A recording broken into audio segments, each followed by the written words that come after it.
சேலம் மாவட்ட தேமுதிக கூண்டோடு கலைக்கப்பட்டு விட்டதாக தெரிவித்துள்ள மக்கள் தேமுதிக நிர்வாகி எஸ்.ஆர். பார்த்திபன், விரைவில் தமிழகத்தில் தேமுதிக என்ற கட்சியே இல்லாமல் போகும் நிலை உருவாகும் என்றும் கூறியுள்ளார். இது தொடர்பாக எஸ்.ஆர். பார்த்திபனுடன் நமது செய்தியாளர் ரியாஸ் நடத்திய கலந்துரையாடலை இப்போது பார்க்கலாம்.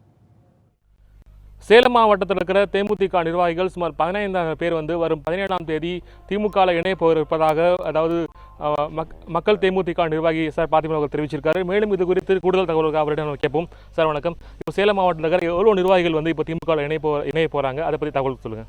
இப்போ சேலம் மாவட்டத்தில் பார்த்தீங்கன்னாக்கா இதுவரை 678 கிளைகள் கலைக்கப்பட்டிருக்குது.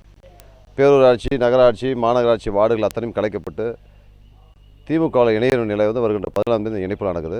கண்டிப்பாக சேலம் மாவட்டத்தில் மட்டும் ஒரு 15,000 தேமுதிக நிர்வாகிகள் இப்போ எங்ககிட்ட திமுகவுடைய உறுப்பினர் படிவத்தை வாங்கி சென்று பதிவு செய்யப்பட்டு எங்கிட்ட கொடுத்துருக்காங்க. கையொப்பமிட்டு கொடுத்துருக்காங்க. அந்த வகையில் ஒரு 15,000 பேர் வாங்கணும்னு நினைக்கின்றோம். அதுக்கடுத்து தமிழ்நாடு முழுவதும் எல்லாம் பார்த்தீங்கன்னா ஒட்டுமொத்தமாக அன்றைக்கி ஒரு 30,000த்துக்கும் மேற்பட்ட தேமுதிக தொண்டர்கள், நிர்வாகிகள் என அன்றைக்கு கழகத்தினுடைய தளபதி அண்ணன் தளபதியுடைய முன்னிலையில் இணைப்பு விழா மிக பிரம்மாண்டமான கண்டிப்பாக நடைபெறும். சார், இப்போ நீங்கள் தேமுதிகவில் விளையாட போகிறோம். தேமுதிக குறித்து அதிக அளவிலான குற்றச்சாட்டுகள் சொல்லிட்டு இருக்கீங்க. இத்தனை நாடுகள் நீங்கள் தேமுதிகவில் இருந்தீங்க. அப்போ இருக்கும்போது நீங்கள் எந்த குற்றச்சாட்டும் சொல்ல, இப்போ பல்வேறு குற்றச்சாட்டுகள் நீங்களும் சந்திரகுமார் சொல்லிட்டு வரீங்க. அதை பற்றி என்ன சொல்லுங்கள். அதாவது 2005 கட்சி தொடங்கப்பட்ட காலத்தில் 2011, 2016 வரை பல்வேறு காலகட்டத்தில் பல பிரச்சனைகள் வந்திருந்தாலும் கூட மாவட்ட செயலாளர் கூட ஒரு மிகப்பெரிய ஒரு இறுக்கமான சூழ்நிலை இருந்துன்னு சொல்லலாம். இந்த 2009க்கு பிறகு கேப்டனோட நடவடிக்கையில் அவருடைய குடும்ப கட்டுப்பாட்டில் கட்சி போயிடுச்சு. நாங்களும் பல முறை எடுத்து சொன்னோம், அவர் கட்சிக்குள்ளேயே இருந்து இந்த மாதிரி ஒரு குழப்பத்தை ஏற்படுத்தக்கூடாது என்ற அடிப்படையில் அவர்கிட்ட எவ்வளோ நல்வழிப்படுத்துவதற்காக முயற்சி செஞ்சு அது பலனளிக்கலை.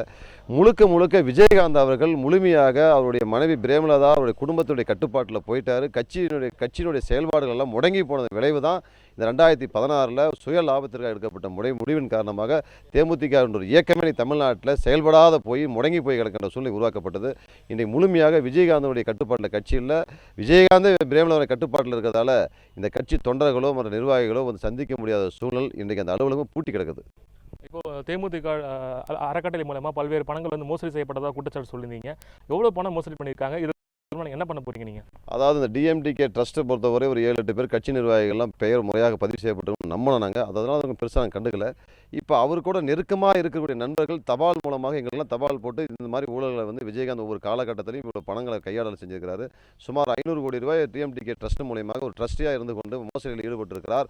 இந்த பணத்தை எல்லாம் தன்னுடைய சுய லாபத்திற்காகவும் ஆடம்பர வாழ்க்கைக்காகவும் ஆடி கார் போட்ட கார்கள்லாம் வாங்கி பயன்படுத்தியிருக்கிறார் என்ற செய்தியை அவர் வரவு செலவு பார்க்கின்றவர்கள் மூலமாக இன்றைக்கு உலகத்துக்கு வெளியே வந்திருக்கிறது.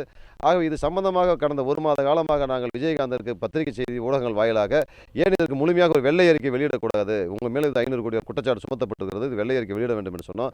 இதுவரை அவர் மௌனம் காத்திருக்கிறார். மௌனம் சம்மத்துக்கு அறிகுறி என்பதை போல இன்னைக்கு ஊழலில் ஈடுபட்டிருப்பார் என்ற நம்பிக்கை இருக்குது. அதே போல வருகின்ற செய்திகள் அப்படித்தான் இருக்குது.